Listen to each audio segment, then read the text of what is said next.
E agora, para ajudar quem está em casa, a pessoa que vai se aposentar por idade, a gente consegue fazer um checklist? Olha, antes de você se aposentar, antes de você ligar lá no 135 ou antes de você fazer o agendamento lá no meu INSS, tenha certeza de que você tem tais documentos. É possível a gente fazer esse checklist para ajudar quem está em casa? Sim.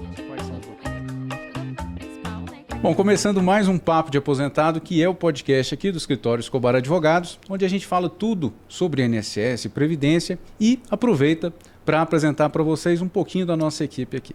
Tudo bem? E hoje eu estou aqui novamente com a doutora Lorena. Tudo bem, Lorena? Tudo bem. Joia. E também estou aqui com a Viviane. Joia, Viviane? Olá, tudo bem? A Lorena e a Viviane fazem parte do Departamento de Processo Administrativo aqui do escritório. E é nesse departamento que a gente cuida de todo... Aliás, eu vou deixar a Lorena se apresentar. Apresenta o que faz o Departamento de Processo Administrativo, Lorena. Gustavo, hoje o Departamento de Processo Administrativo é composto por 5 pessoas e nós somos responsáveis por dar entrada no processo, no requerimento lá dentro do INSS e também no Conselho de Recursos da Previdência Social. A gente cuida dessa etapa dentro do escritório. Se não der certo nem no INSS nem no Conselho, lá dentro mesmo a gente encaminha o processo para o judicial, mas a parte inicial é com a gente. Tá certo. E o tema de hoje, aposentadoria por idade. Então a gente vai falar aqui, a gente vai trocar uma ideia, falar de dia a dia, vamos falar sobre reforma da Previdência, como que ficou depois da reforma, quais foram os reais impactos da reforma da Previdência na aposentadoria por idade, enfim, a gente vai bater um papo super bacana. Vamos lá? Sim. Vamos lá.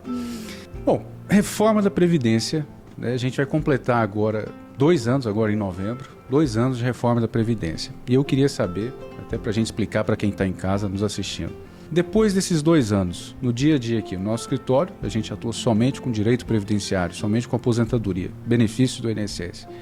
Quais são os reais impactos que vocês, já no dia a dia, podem dizer que já estão acontecendo na vida do trabalhador, na vida do aposentado, depois da reforma da Previdência?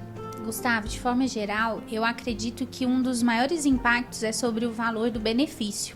O valor do benefício, em quase todos os benefícios que são concedidos pelo INSS, sofreram alteração na forma do cálculo, na aposentadoria por idade também.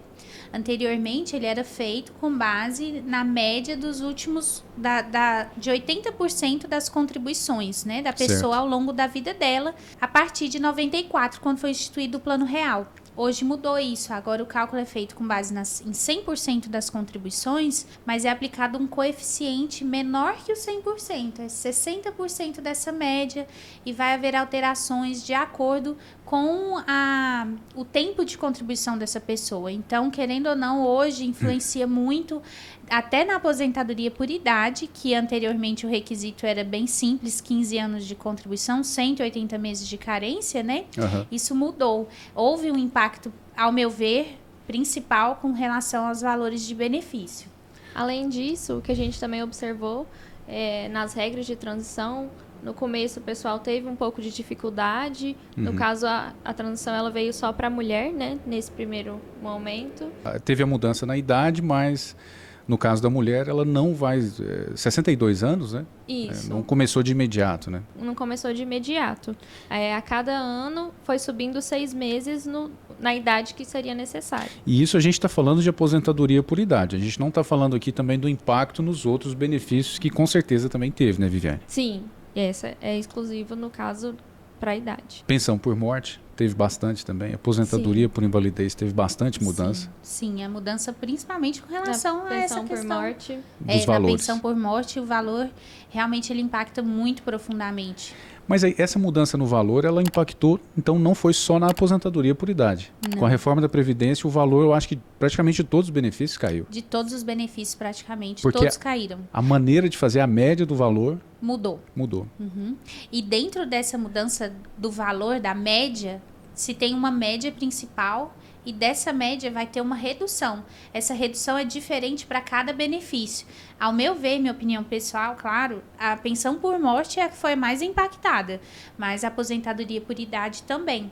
Eu percebo que o Estado tentou, com essa nova legislação, fazer com que as pessoas se aposentassem de maneira mais tardia, independente se ela chegar, por exemplo, a mulher hoje, né? Nesse ano tem que ter 61 anos para ela aposentar, Certo. por causa das regras de transição, como a Viviane começou a mencionar. Mas, ao meu ver, o impacto se você tem 61 anos, mas você ainda tem condições de trabalhar, a lei está tentando encorajar que a pessoa demore cada vez mais a aposentar. Entendi.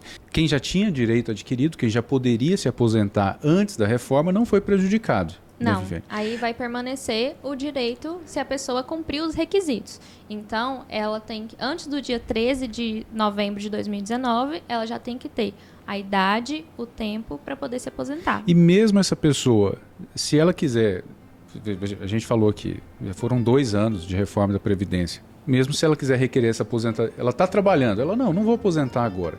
Ela não vai ser prejudicada mesmo que ela queira requerer esse benefício daqui a 1 ano, 2 anos.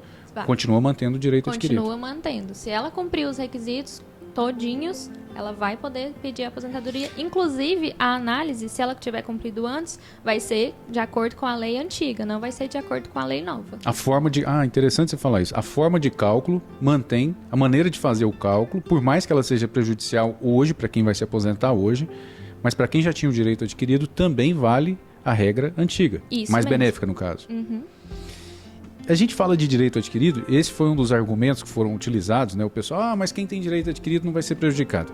Mas no dia a dia, chega muita gente com esse direito adquirido, falando, não, mas eu não fui prejudicado, eu vou aposentar agora. Ou a maioria das pessoas está de fato sendo prejudicada com a reforma da Previdência? Ainda tem, depois desses 2 anos, ainda tem pessoas que têm o direito adquirido às regras antes da reforma da Previdência.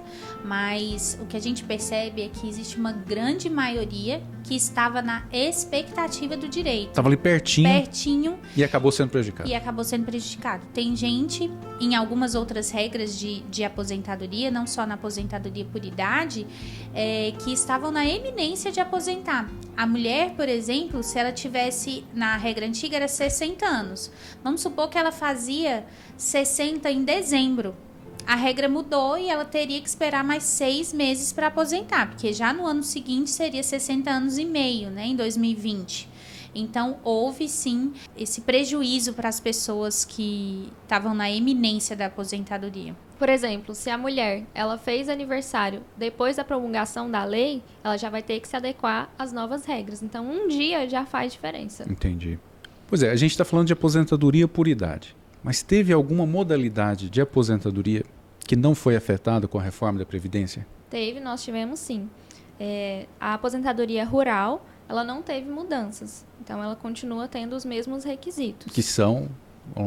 Vamos explicar para quem está em casa. Quais são os requisitos da aposentadoria? A idade, né? A pessoa tem que ter, tanto homem quanto mulher, de 55 e 60 anos. E os 15 anos comprovados da atividade rural. De economia familiar... Essa não mudou nada. Não, essa e não mudou. A gente estava falando aqui mais cedo. Aí não tem que se falar em mudança da forma de cálculo, porque o aposentado rural ele vai receber um salário mínimo. Exatamente. Como o valor da aposentadoria rural, no caso do trabalhador que vivia na condição de economia familiar, né? Porque quando a gente vai falar de aposentadoria por idade rural, a gente também hoje tem que pensar naquele rural que tem fonte de contribuição. Se ele tiver contribuído, ainda que rural, ele vai ter lá que observar as novas formas de cálculo pós-reforma. Uhum. Agora, se a gente está falando daquele que vai comprovar o tempo de rural dele sem contribuição, o qual o direito ainda está resguardado nesse sentido, aí vai ser salário mínimo a aposentadoria dele e ele não vai ter realmente nenhum impacto à forma de cálculo da aposentadoria. Entendi. Agora vamos falar de dia a dia. Vocês ali na linha de frente ali de atendimento a quem está querendo aposentar ou alguém que teve o benefício negado. E a gente está falando de aposentadoria por idade. Quando o INSS nega um pedido de aposentadoria por idade, geralmente é por qual motivo? Dá para dizer? Geralmente assim, olha lá a cartinha de concessão, o que está escrito? Foi negado por qual motivo? A maioria das vezes é por falta de tempo de contribuição. Só que as pessoas confundem muito o tempo de contribuição também com o tempo de carência, né? Porque agora com a nova lei, a pessoa ela tem que ter 15 anos completos mais 180 contribuições para contabilizar na carência. Não basta ter o tempo de contribuição, mas ela também tem que ter trabalhado, efetivamente trabalhado, né? Naquele tempo. Isso. E é interessante, Gustavo, porque quando se trata da aposentadoria por idade, tanto o homem quanto a mulher, ele já vai observar o requisito da idade. Eu já tenho idade para aposentar? Se ele não tiver, ele não vai pedir, se ele buscar as informações com relação a isso. Então, de fato, como a Viviane falou, na maioria das vezes, o indeferimento de quem busca a aposentadoria por idade é por não ter cumprido o requisito do tempo de contribuição necessário, né? A gente falou brevemente aqui no começo sobre as novas regras da aposentadoria por idade, mas eu queria deixá-la mais clara para quem está em casa entender. Como que ficou então, tanto para o homem quanto para a mulher? Quem quer explicar? Quem quer começar? Vou começar então falando da mulher. Tá bom. A mulher, ela teve uma mudança na idade. Antes era 60 anos, 15 anos de contribuição, tinha aposentadoria. Hoje não, vai ser 62. Só Isso que nós estamos falando da mulher. A gente está falando da mulher urbana, né, Viviane? Isso, a que trabalha na cidade. Por idade urbana, isso mesmo. Então, mas essa não vai ser de uma vez que vai mudar a idade de 60 para 62. Então, passa pela regra de transição. E o que é? A cada ano, até chegar a 2023, aumenta 6 meses na idade. Esse ano, por exemplo, nós estamos na idade de 61. 2022 vai ser 61,5 e aí 2023, 62. E aí, para o homem, não altera nada? Não, teve uma alteração sim. O homem, a priori, é 65 anos e 15 anos de contribuição. Mas se ele se filiou à Previdência antes da reforma, ou seja, antes de 2019. Todo segurado homem que teve sua filiação, o que é filiação também, né? Vamos explicar isso. Ele teve aquele primeiro registro da carteira, primeira contribuição, verteu lá um primeiro registro junto à Previdência Social antes da reforma da Previdência, ele tem mantido o direito ao requisito de 15 anos de contribuição e 180 meses de carência. Agora, para aqueles homens que se filiaram pós a reforma da Previdência em 2019, são 20 anos de contribuição. Entendi. E, novamente, falando de dia a dia, sem medo de errar, a gente sem medo de dar alguma certeza ou dar uma resposta errada para quem está em casa, mas na visão de vocês. Pode ser que seja mais, seja menos, mas hoje, no dia a dia também, nos processos que vocês estão lidando, ou até mesmo de alguns colegas de outros escritórios, na experiência de vocês, quanto tempo está levando em média para sair uma aposentadoria por idade no INSS? A gente sabe que tem prazos distintos, né, para cada benefício. O BPC-LOAS é um, auxílio-doença é outro, tem que fazer perícia no auxílio-doença. Mas aposentadoria por idade, dá para dizer ou também é a famosa resposta depende? Como que está o tempo hoje? Acho que sempre vai depender, né? Mas existem casos que pode ser concedido em horas. Se tiver ali o requisito, o sistema automático perceber que no CNIS da pessoa, no extrato previdenciário, ela já tem o tempo para poder se aposentar e a idade, é concedido quase que automaticamente, né? A Viviane falou uma coisa muito correta, né? Hoje o INSS trabalha com um sistema de automatização de algumas concessões e análises. Se no CNIS estiver redondinho 15 anos de contribuição, esses 15 anos vão ser validados e ele pode ter a aposentadoria concedida em horas. Também já vimos, mesmo tendo direito, demorar mais tempo que isso, é óbvio, né? A gente, como você mesmo disse, a gente não pode dar nenhuma resposta exata aqui com relação ao tempo de duração de um processo. Mas existe sim os casos em que são concedidos em horas dentro do INSS. Basicamente, se tiver tudo certo, né, se tudo constar no sistema, por exemplo, a pessoa acha que ela tem lá 25 anos de contribuição, 25 anos de trabalho. E se esses 25 anos de fato constam no sistema do INSS, eu acho que vai ser rápido. Acho que não tem por que demorar. Mas a gente estava falando aquele dia, né, Lorena?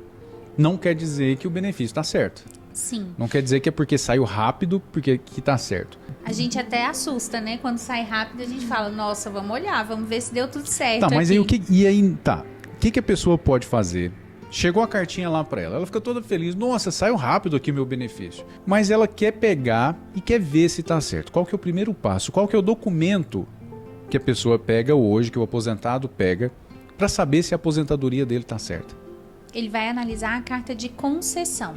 Na carta de concessão vem uma memória de cálculo, em que o INSS precisa demonstrar para o segurado quais foram os vínculos que ele considerou para fins de conceder aquele benefício.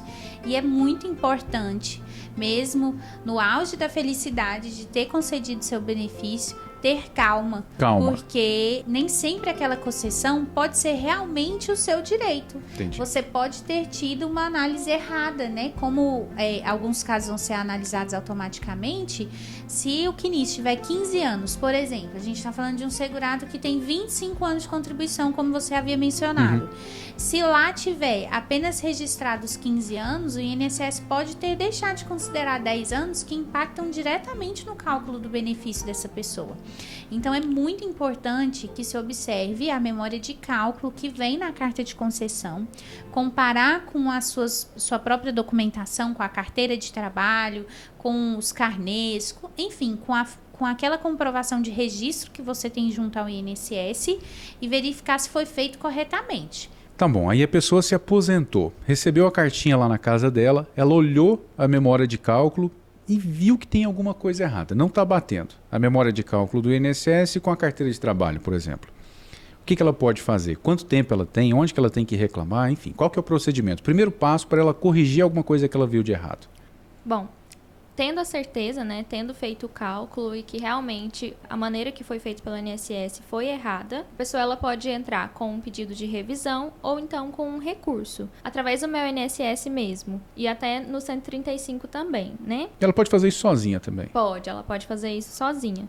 E aí, a partir dali, vai se dar a análise. E tem algum tempo para ela fazer isso lá no INSS, para ela pedir essa revisão ou não tem? Tem. A partir da data de que recebeu a cartinha, a pessoa ela tem 30 dias para poder fazer o pedido da revisão. E, além disso, é importante a gente ressaltar que, se puder, não saque o benefício que já está ali disponível, porque isso aí pode prejudicar um pouco. Se ela viu que tem alguma coisa errada, calma, não saca o primeiro benefício, porque senão fica mais difícil cancelar ele depois. Fica mais difícil de cancelar e pode prejudicar. Entendi. Detalhe importante a gente falar. Passou dos 30 dias, não desespera. Tem solução também na via judicial. E Lorena, eu sei que a gente já falou disso aqui, eu acho que foi no primeiro podcast que você participou aqui, mas é sempre importante, eu gosto de bater nessa tecla, porque pode ajudar muita gente. A pessoa perdeu o benefício dela lá no INSS, ela teve o pedido negado. Compensa ela recorrer lá dentro? Ou o melhor caminho é ela ir direto para a justiça? O que você acha? Gustavo, eu acho que isso nem é só a minha opinião, não, mas com certeza compensa recorrer dentro do conselho. Até para título de curiosidade, quando você recorre ao conselho, primeiro o processo vai para o INSS. Então, o INSS, o servidor que vai analisar aquele recurso, ele tem a possibilidade até de revisar de ofício, nem o processo ser habilitado como um recurso para ir para o Conselho de Recursos. Então, vale a pena sim entrar com um recurso administrativo, vale a pena insistir nessa via, até porque vamos considerar que aquela pessoa que deu entrada no recurso apresente novos documentos. Isso é possível na seara administrativa. Entendi. Já na justiça, o juiz analisa como foi feito o processo administrativo e, se apresentar provas novas, pode ser que o juiz não aceite aquele processo que se deu início ali. Então, é interessante a possibilidade que o segurado tem de se resguardar dentro do recurso administrativo com novas provas documentais. E ainda que não dê certo no recurso, aquele processo vai ser encaminhado para o judicial de forma completa, bem documentada, bem paramentada, para que o processo chegue na mão do juiz e o juiz tenha condições de analisar aquele direito de forma completa. Inclusive, eu queria até ressaltar que tem algumas situações que passam dentro do recurso, mas que no judicial não é aceito. Então, às vezes, você consegue recorrer daquela decisão, daquela negativa no recurso, e no judicial não. É interessante a pessoa enxergar a justiça como uma outra alternativa. Não quer dizer que é a melhor alternativa. Exato. Não quer dizer que a visão do juiz é melhor que a visão do servidor do INSS. Com certeza. Talvez até a expressão seria olhar a justiça como a última alternativa. Se você tem condições de pleitear em um recurso administrativo, é interessante que você demonstre ao juiz que você realmente sanou todas aquelas esferas. Lembrando que a legislação não obriga que a pessoa passe por todas as esferas administrativas. Por isso que é sempre bom ter uma análise caso a caso, entender que a vida do segurado ela é diferente uma da outra. Todo mundo tem uma vida de trabalho diferente. Então, é bom que se planeje, que haja observação disso, não só antes de pedir, como depois que se teve tanto a concessão quanto a negativa daquela aposentadoria, para que a pessoa consiga o melhor benefício que ela pode ter. Vamos explicar melhor para quem tem em casa isso aí que você falou? A pessoa não precisa passar por todas as fases lá no INSS para ir para a justiça, mas basta a primeira negativa. Sim, Gustavo, não é necessário que a pessoa esgote todas as esferas administrativas para levar o processo para a justiça. Basta a negativa do INSS para que você dê entrada no processo junto à esfera judicial. Uhum. Mas não necessariamente esse vai ser o melhor caminho. Por isso é interessante que haja uma análise caso a caso, individualizada, para verificar qual seria a melhor saída para aquela pessoa. Lembrando que na justiça, o juiz espera que o processo chegue pronto na mão dele, com toda a documentação capaz de comprovar aquele pedido que a pessoa está fazendo. Se você leva o seu caso direto para a justiça e não apresentou uma carteira de trabalho, por exemplo, junto ao pedido de requerimento inicial lá no INSS, depois você acha ela. Juiz, achei minha carteira. O juiz, pela própria legislação, não vai permitir que ele anexe e produza novas provas ali naquele momento. Certo. Enquanto no Conselho de Recursos, na via administrativa, isso é possível de se fazer. Apresentar novas provas que não foram anexadas junto ao requerimento inicial. É interessante você falar isso. Também não é a primeira vez que a gente fala isso aqui no nosso canal. É importante a gente fazer esse esclarecimento que o juiz ele não é servidor do INSS. O juiz está ali para resolver uma briga, resolver um que a gente chama de litígio. Se você chega na justiça sem nada, já chega... Eu sei que... Vamos pegar o primeiro extremo. A pessoa chega direto na justiça. Eu quero aposentar. O juiz vai falar, mas eu não sou servidor do INSS. Você já tentou lá? Você já fez seu pedido? Não. Existia isso num passado, né? Num passado até recente, tinha toda uma discussão, tinha algumas pessoas que iam direto para a justiça, mas felizmente, eu vou dar minha opinião pessoal. Eu sei que alguns advogados são contra, aliás, são a favor dessa tese de possibilitar a pessoa buscar a justiça diretamente. Eu não sou. Eu acho que a justiça está lá para resolver conflitos. Exato. Se não existe um conflito, o juiz está lá para quê? Agora, como você bem lembrou, não precisa que esse conflito seja totalmente encerrado, né? Não é preciso que a pessoa tente uma vez, tente duas, tente três, enfim. Igual você falou, que ela esgote todas as chances lá no INSS. Não, Isso. também não precisa nem um extremo nem outro. Exatamente. Teve o primeiro indeferimento, primeiro sinal ali de litígio, já pode ir para a justiça. Já pode ir para a justiça. Inclusive, igual a gente falou aqui sobre o tempo, né? Que a gente já teve... existem concessões rápidas, existem as demoradas também. E às vezes, quando demora muito, existe um indeferimento tácito ali, né? Onde a pessoa também pode judicializar. Ninguém é obrigado a esperar eternamente por um pedido do INSS, até mesmo porque ele tem um prazo na lei para fazer aquele processo, para ele encerrar aquele processo. Isso. Né? E agora, para ajudar quem está em casa, a pessoa que vai se aposentar por idade, a gente consegue fazer um checklist. Olha, antes de você se aposentar, antes de você ligar lá no 135 ou antes de você fazer o agendamento lá no meu INSS, tenha certeza de que você tem tais documentos. É possível a gente fazer esse checklist para ajudar quem está em casa? Sim, acho que Quais são os documentos? Acho que o documento principal, né, carteira de trabalho, como todos sabem. Se caso você pagou o guia da Previdência, também é importante ter, porque essas duas, né, principalmente. Se caso o vínculo, a empresa não repassou para a Previdência, então você tem que ter a prova. Carteira de trabalho ela é uma prova plena. Uhum. E no caso da guia, antes dos anos 80, nem consta no extrato previdenciário de hoje. Então você precisa ter aqueles documentos ali para poder apresentar. Se a gente for fazer um resumo desse checklist, eu acredito que a documentação pessoal de identificação do segurado, a carteira de trabalho, como mencionada pela Viviane. E se a pessoa não tem carteira de trabalho, como que ela vai fazer? Aí ela pode apresentar documentos complementares nessa análise do INSS. São alguns documentos que ela pode buscar em alguns órgãos governamentais, a RAIS, a CAGED e o extrato analítico de FGTS junto à Caixa Econômica e também outros documentos, né, Viviane, do contrato de trabalho dele. Sim, termo de rescisão de contrato, por exemplo, que vai constar a data de entrada e data de saída, contra-cheque, se tiver tudo redondinho. Mas lembrando que, assim, como o processo é todo digital, né, pessoal? A gente está falando aqui de documentos que é bom você ter para caso o INSS peça eles para você. Né? É bom se prevenir. Porque, a princípio, eu acho que não é necessário, principalmente num processo digital, você juntar documentos que, igual eu falei, em tese o INSS já tem esses documentos registrados lá. Mas pode ser que o INSS precise deles e aí ele vai te convocar para apresentar esses documentos que a gente está falando aqui nessa checklist, né? Sim, ele vai te convocar. A priori, ele tem que fazer isso, né? Uma exigência, chama carta de exigência esse momento, em que o INSS, o servidor responsável, analisa em um primeiro momento, vê que pode estar faltando documentos para comprovar aquele tempo. Aí ele solicita através da carta de exigência. E a gente está falando aqui de requerimento administrativo de aposentadoria. E a gente falou de processo digital. Na opinião de vocês, qual que é melhor?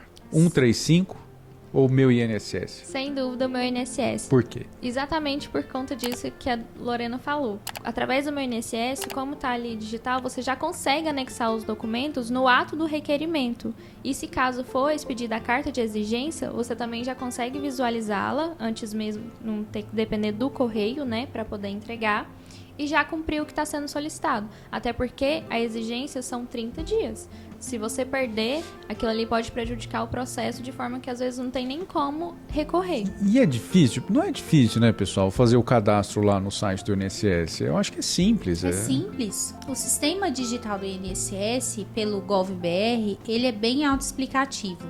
De fato, eu acredito que algumas pessoas, principalmente segurados de idade avançada, podem ter dificuldades por se tratar de uma questão tecnológica, mas ele é bem autoexplicativo, o cadastro é autoexplicativo, é tranquilo de ser feito. Inclusive, complementando a informação da Viviane, realmente, se você faz o processo direto já pela via digital, pelo meu INSS, você já pode se antecipar e apresentar toda essa documentação, cortando essa questão da carta de exigência, que com certeza vai ser feita se você fizer o pedido pelo 135, porque pelo telefone você não consegue apresentar nenhuma documentação inicialmente, né? Mas dá para fazer o agendamento Sim. Tranquilamente. Se essa é a única via que o segurado contar, se for pelo canal 135, faça, não deixe de fazer. Ligue, porque o INSS vai questionar pelo telefone os meios de contato que você vai ter. E ele vai ter que dar um jeito de te encontrar através do correio, e-mail, para mencionar a documentação que vai ser necessária para apresentar no processo, no requerimento. Bacana. Pessoal, e a gente sabe que aqui no Papo de Aposentado, aliás, aqui nos nossos canais aqui na internet, não só aposentados e pensionistas e pessoas interessadas em benefícios do INSS que nos acompanham. A gente sabe que tem estudante, tem advogado em início de carreira, tem advogado que quer entrar na área previdenciária e é curioso também, tem curiosidade para saber como que o escritório funciona. E para a gente finalizar o nosso podcast de hoje, eu queria ouvir de vocês talvez um conselho que vocês pudessem dar para quem está nos assistindo, ou para vocês reforçarem a importância de um departamento, às vezes não necessariamente um departamento, mas a importância da atuação também no processo administrativo, essa atuação focada. O que um advogado, o que um escritório ganha tendo essa atuação focada no administrativo também, além de focar só no judicial, que geralmente é a praxe dos advogados, né? O que vocês têm a dizer sobre isso? Gustavo, agora falando diretamente aos nossos colegas de direito, eu acho que a importância é a maior de todas. Um profissional que atua na área previdenciária, ele não pode jamais menosprezar o processo administrativo. Inclusive, eu acredito que a missão de um bom advogado é encerrar o processo na via administrativa. É conseguir que o INSS analise e conceda o benefício do seu cliente ali mesmo, dentro da autarquia. Você vai deixar o seu cliente feliz e vai atingir o objetivo de forma mais rápida. Então, a importância de se observar o requerimento administrativo como marco inicial daquele processo de aposentadoria é tremenda. É necessário que você observe que o INSS não é o seu obstáculo para chegar até a justiça, ele é o seu caminho. Então, o processo precisa estar, sim, muito bem instruído. É o advogado, se aquela pessoa te procurou para dar entrada no processo administrativo, ou até se ela já te procurou com uma negativa, é nossa obrigação observar se devemos começar do zero de novo ou aquele processo realmente vai ser salvo na via judicial. Então, esse departamento administrativo ou a rotina de se ter o processo administrativo como parte do processo de aposentadoria ou de análise de qualquer benefício que a pessoa te procure para fazer é essencial, porque a instrução do processo, de fato, começa dentro do INSS. E convenhamos, né, Viviane? Um processo... A gente falou aqui mais cedo que a via judicial, ela não deve ser entendida como uma via nem superior nem melhor do que a administrativa. Mas convenhamos, um processo judicial, ele vai ser muito melhor instruído se ele vier já com um processo administrativo que foi bem cuidado, por mais que perdeu lá, não tem problema, por mais que a pessoa não tenha conseguido lá na esfera administrativa, lá dentro do INSS, isso pode ser que aconteça, às vezes não foi culpa dela, não foi culpa do advogado, mas convenhamos, se você leva para a justiça um processo administrativo um processo mais bem montado, eu acredito que as chances de você ter êxito no judicial são maiores, não? Sim, com certeza. A instrução do processo, eu acho que é a chave, porque você aumenta as possibilidades de concessão na primeira instância, né, diretamente no INSS, e se caso for judicializar, o processo ele já está completo, né? Não vai deixar brechas para poder ter uma outra negativa. A gente não está querendo dizer que isso vai facilitar o trabalho, não vai facilitar a vida do juiz. Não é isso, né, pessoal? Não. Na verdade, a gente está tentando demonstrar que nem tudo, até na justiça, precisa ser um litígio. A gente está tentando fazer com que a vida de todo mundo seja mais fácil. Todo mundo sai ganhando com um processo bem instruído, não é verdade? Exatamente, todo mundo sai ganhando. Bom, pessoal, esse foi o nosso papo de aposentado de hoje. A gente falou aqui um pouquinho sobre aposentadoria por idade. Claro, com toda certeza a gente não consegue esgotar todo o tema. Eu não sei nem quantos minutos já deu aqui, talvez 25, 30 minutos. Com certeza a gente vai voltar mais vezes aqui para falar desse tema, de outros temas. Mas como eu falo em todos os vídeos, eu não queria, nem eu, nem a Lorena, nem a Viviane, a gente não gostaria que você saísse aqui desse bate-papo com nenhuma dúvida. Nenhuma dúvida. Por mais que a gente tenha tentado falar tudo aqui, nesse pouco espaço de tempo, sobre esse tema tão importante que é a aposentadoria por idade do INSS, se mesmo assim você ficou com alguma dúvida, deixa ela aqui embaixo nos comentários, né, pessoal? Que a gente vai tentar responder na medida do possível. Com certeza. E lembrando, se você ainda não é inscrito aqui no nosso canal, já se inscreve aí para você ficar por dentro de tudo relacionado ao INSS, Previdência Social, e toda vez que a gente postar um novo vídeo, você vai ficar sabendo. Tudo bem? Até a próxima. Forte abraço. Tchau. Tchau, gente.